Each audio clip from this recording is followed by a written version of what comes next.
Advocates groups demand immediate release of abducted reporter Joshua Rogers in Port Harcourt.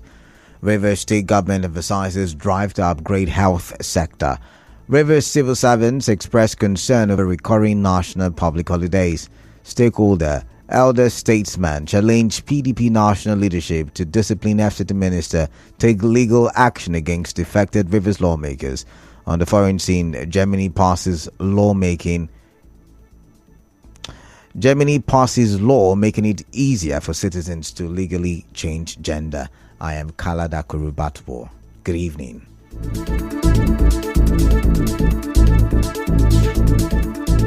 Media practitioners and rights advocates are calling for the immediate release of broadcast journalist Joshua Rogers, who was kidnapped in Port Harcourt last night. Speaking on this, chairman of Andoni Practicing Journalists Association, Ruben Okwa, condemned the abduction of Mr. Rogers, a Channels television correspondent, and called for his unconditional release. The police have been duly informed about it. All the security agencies have been informed about the incident. We hope that something tangible will be done by the security agencies to ensure his self-release. We are yet to wrap our heads around what actually happened. He's just an ordinary citizen of this country that is doing his legitimate job as a purveyor of information to the public. So we wonder why he's been kidnapped. We'd like to appeal to the adopters of Joshua Rogers so that he's reunited with his family. He has 3 kids, and the wife and the children have been restless since he was kidnapped. Also, Chairman Advertising Practitioners Association Port Harcourt, D.K. Bekwele, in a statement described the kidnap of Mr. Rogers as senseless and insensitive. He said journalists and media practitioners are watchdogs of the society and should not be subjected to such. Dr. D.K. urged security agencies in the state to effect the immediate release of Mr. Rogers. In the same vein, the Andoni Upobo Nkoro Journalist Forum described the kidnap of Joshua Rogers as a threat to journalism practice in Nigeria. In a statement, President of the group, Philip Owaji-Oboro Philip, and Secretary Orwell Ene called on the Nigeria police and all security agencies to ensure the release of Mr. Rogers unhurt.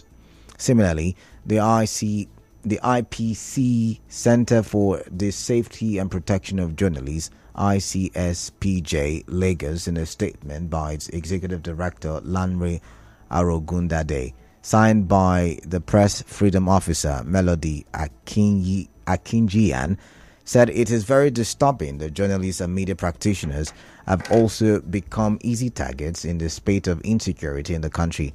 The statement urged the state government and relevant security agencies to ensure that Joshua Rogers is released without harm.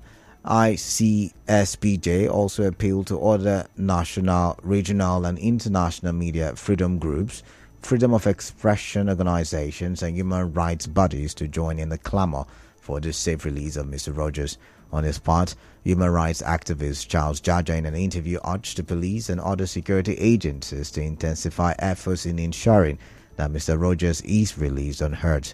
He emphasized that journalists should never be subjected to such inhumane acts of kidnapping. Journalists shouldn't be an endangered species in our society. The recent adoption of Joshua Rogers, who was kidnapped yesterday night, is one too many kidnappings that is condemnable. I wish to appeal to the Commissioner of Police and other sister agencies in the state to do the needful in ensuring the safe release of Mr. Joshua Rogers to his family. I think there should be a severe penalty for these kidnappers, just sentencing them and returning them to prison. After some time, they find their way back to the society. It does not deter them from continuing in this type of trade. A report says Joshua Rogers was kidnapped near his residence in Rumusi, Obiakpo local government area, while returning from an assignment with the state government in his official branded Channels television car. Eyewitnesses tell our correspondent the gunman took him away in his car. They came in taxi. I did attitude, even when the police van they come for night, come here, I came here around 11. I know whether not, but I know say those team who I see for that channel, see they dressed like those people where they for that taxi vehicle.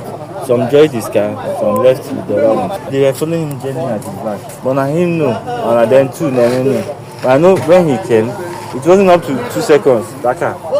As they wanted to open the gate, they came down. They were like, come, enter the car. He's not arguing, just enter.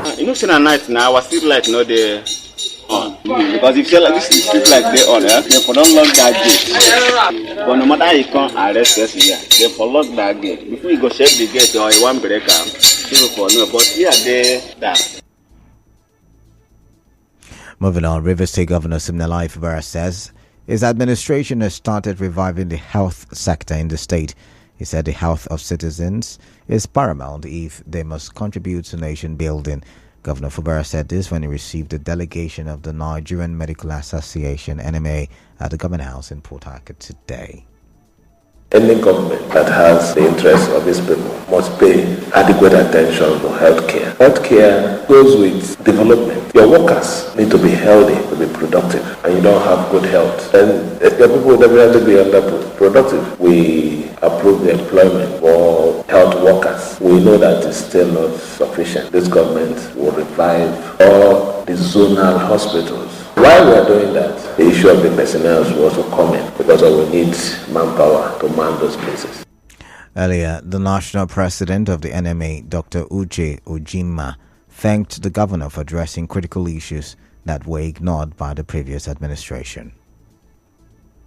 I'm standing here today filled with joy. Everything that have been given without my knowledge. He knows how many times I have come to say, please, even if it is one, let us do it. Because this is the joy of every leader. You have taken my headache. We have been able to get some increment for the people. Implementation of some increment for doctors in the state. Payment of reviewed hazard allowance without rolling on the floor and bringing everybody to beg like we have done severally. And it didn't work. Promotion of doctors in the state service.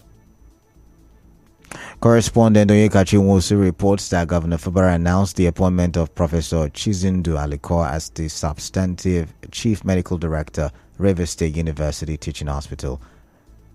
Rivers State Head of Service, George Nweke, has restated that the administration of Governor Siminalayi Fubara is determined to develop the youths of the state.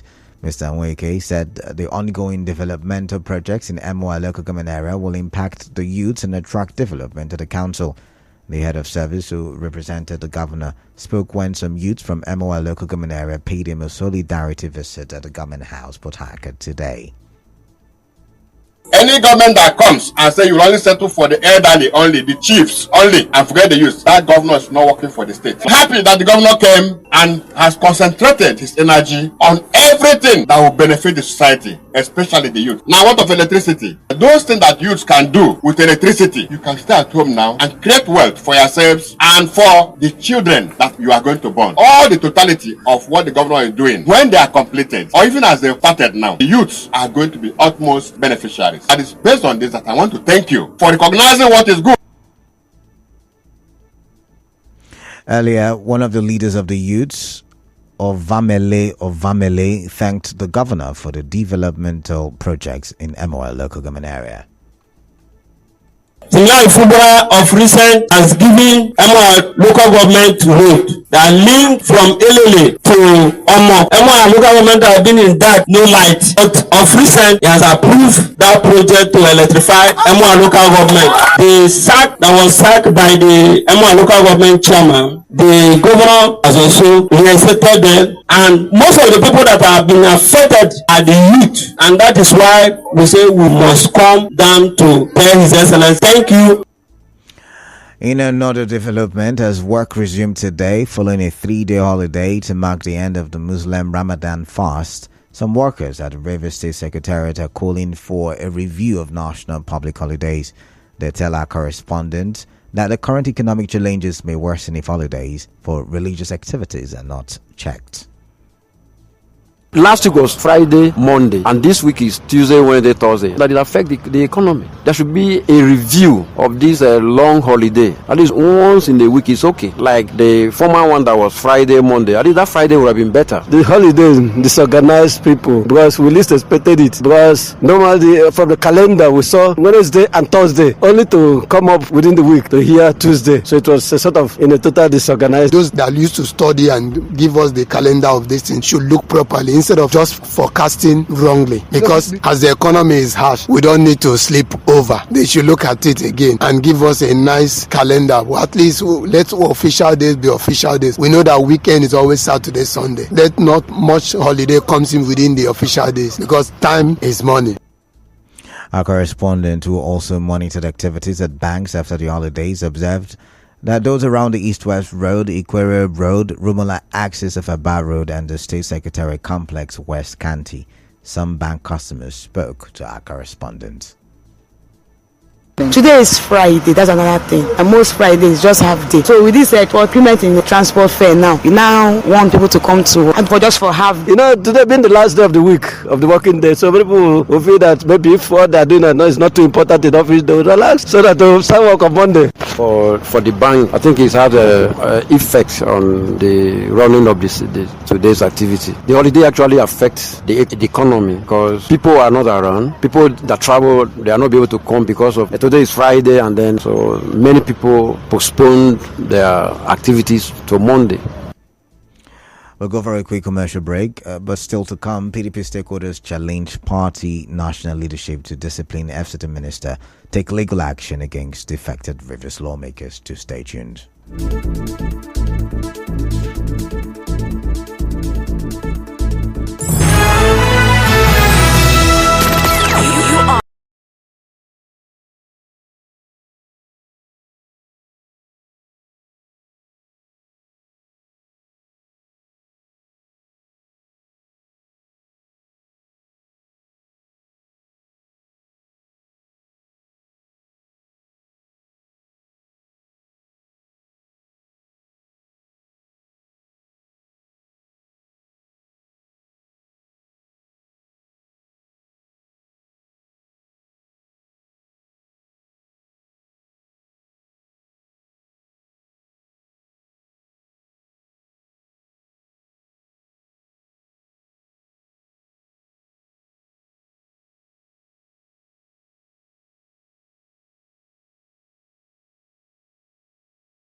Thank you for staying tuned. Welcome back now to the rest of the newscast. A chieftain of the PDP in Rivers State, Hope Barango Taria, has challenged the national leadership of the party to take legal action against the defection of the 27 lawmakers from the party to the APC. Dr. Barango Taria spoke in an interview with correspondent Soibi Oruwari. The party national ESCOs will not recognize or will not obey the provisions in the constitution of the party. And that is why people are saying that these young men and women of the national body of the party, they are seriously compromised. 27 lawmakers from the party defected to APC. If the party leadership is not compromised, they should challenge the veracity of the claim of those young men that defected to APC when there is no known crisis in PDP. Not only taking those people to court, but there are indications that they are selling out the party to APC. He alleged also that the current Rivers State ESCO's list released by the national leadership of the party shows they have sold the PDP to the APC in the state. On his part, elder statesman Anab Sarah Igbe challenged the national leadership of the PDP to discipline their erring members, especially the FCT minister, Yesom Wike.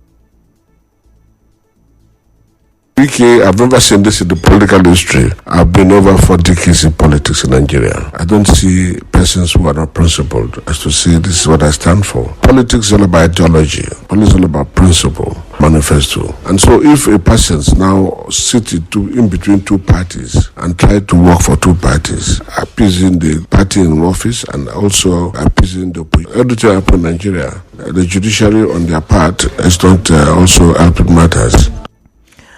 A lawyer and human rights activist Deji Adeyanju has faulted the 6 months imprisonment of controversial cross-dresser Idris Okuneye, popularly known as Bobrisky, for abuse of the Naira. In a statement, he urged the courts to be mindful of the cultural undertones surrounding the spraying of Naira notes in Nigerian social events, saying, A community service sentence would have sufficed for his offence. In a ruling, Justice Abimbola Awogboro of the Federal High Court, Lagos, said the judgment would deter others from abusing and mutilating the naira. The cross-dresser was convicted on 5th April after he pleaded guilty to abusing the naira brought against him by the Economic and Financial Crimes Commission.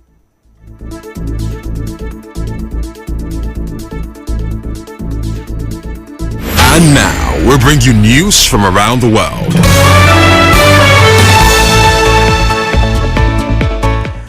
The German parliament has passed a law making it easier for citizens and residents to legally change gender. It is also introducing FT fines of up to 10,000 euros for disclosing someone's previous registered name or gender without consent. In the new law, those who are above 18 can change to male, female, or diverse, a third gender option that already exists under German law.